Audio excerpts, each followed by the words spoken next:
Hi, Assalamualaikum. I am Fatiha. In this presentation, I will share about seizure disorders and epilepsy. So, let's get started. First of all, I will start with the definition.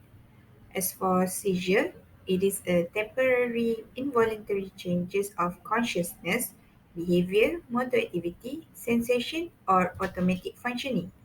As for epilepsy, is a chronic neurological condition of recurrent seizure that occur with or without the presence of other brain abnormalities. So, how does it happen?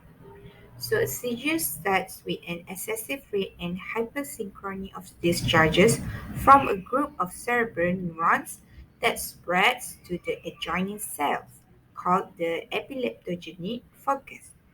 Some seizures may be directly attributed to the factors that trigger the seizure, such as acute factors, hypoglycemia, hemorrhages, infections, fever, trauma, tumors, and anosmia. Other seizures may be attributed to the previous scarring and structural damage or to hormonal changes.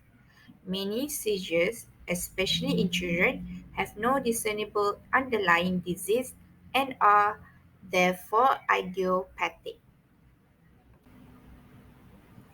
There are two types of seizures, which are generalized seizures and partial seizures. So, for generalized seizures, it involves the entire cerebral cortex, which can be divided into tonic-clonic, absent, atypical absent, myoclonic, and atonic. As for partial seizures, it begins in a single location and remain limited or spread to become more generalized. It can either be simple partial seizures and complex partial seizures. So this is the most common type of seizure disorder found in childhood. However, an individual may experience both generalized and partial seizure, which is called a mixed seizure disorder. Of the generalized seizures, the tonic-clonic type occurs most frequently. A child having a tonic-clonic seizure may have an aura or sensation that the seizure is about to begin. This non-specific seizure can occur at any age and involve excessive neuronal firing from both hemispheres in a symmetric pattern.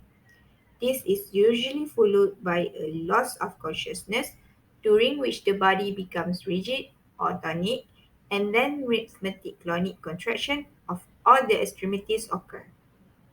The seizure may last for 5 minutes and is followed by a postictal period that may last for 1 to 2 hours.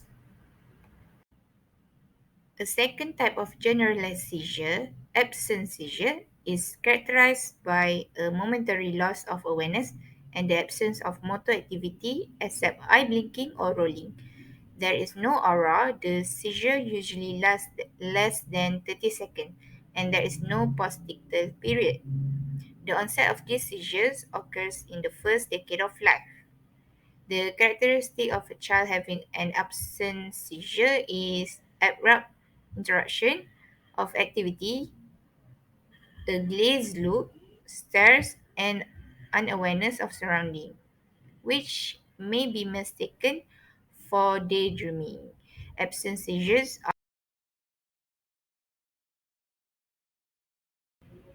The other two mild forms of generalized seizure are myoclonic seizures, which consist of contractions by a single muscle or small group of muscle, and akinetic seizures, in which the primary problem is the loss of muscle tone. Children rarely have serious seizure for an extended period for 30 minutes or longer. These extended seizures are called status epilepticus and require medical management to maintain body functions and hydration. Intravenous anticonvulsant medication is also indicated to treat this condition. In complex partial seizure, usually originate in the temporal lobe. Children may show automatic reactions such as lip smacking, chewing, and buttoning and unbuttoning of clothing. These seizures are focal and the characteristics are similar to those of absent seizure. In addition, the individual may appear to be confused and disorganized and may have sensory experience such as smelling and tasting items not in the environment and hearing sounds of various types. As for simple partial seizure, usually involve the motor cortex and result in cloning activity of the face or extremities. Psychic symptoms include visual hallucination, illusions, auditory hallucination, or olfactory sensation. The typical seizure includes nighttime awakening and twitching of facial muscle. This twitching interferes with speech and spreads to the hand. Infantile spasm pose a serious threat to development. They typically begin at 6 months and disappear by 24 months. During this time, development appears to stop and skills may be lost. Early treatment with adrenocorticotropic hormone can inhibit the seizure activity. However, the effects of development are almost inevitable. More than 90% of children with known causes for their seizure have intellectual impairment. Anticonvulsive medications are administered in an attempt to control the seizure. In theory, these medications increase the intensity required to trigger the seizure or eliminate the recruitment of surrounding cells. Some of the common side effects of these medications, including cataracts, hair loss or gain, pathological fractures, vomiting, drowsiness, high blood pressure, liver damage, hyperactivity, weight gain, nausea, gum enlargement, and anorexia. The commonly prescribed medications include phenobarbital, phenytoin, etosuximide, carbamazepine, and valproic acid. Anti-epileptic medication is often withdrawn or reduced in dose if the child has been seizure-free with a normal EEG for at least 2 years. Withdrawal is done slowly and with caution, and healthcare workers are often asked to monitor the child closely during the withdrawal period. A number of anti-epileptic therapies based on old treatments are regaining favor as a result of a new research. One example is ketogenic diet, which consists of a carefully monitored intake of fats, sugars, and carbohydrate that force the body to use fat rather than carbohydrates for energy and alters neurotransmitters. The urine must be monitored to ensure adequate spillage of ketones.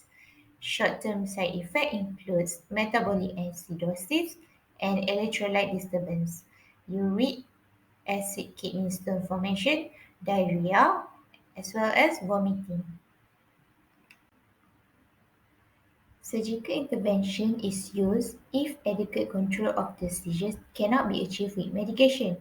Surgical interventions that seek to cure epilepsy have been shown to be effective by reducing the seizure focus of the brain, particularly in complex partial seizures arising from the mesial temporal lobe. Hemispherectomy, involving removal of most of one side of the brain, is used for seizures that arise from multiple foci in one side of the brain and for progressive unilateral disorders. The timing for surgery is determined by the effectiveness of medication, seizure severity, and the impact of epilepsy on the child's functioning. That is all from me, and thank you for listening.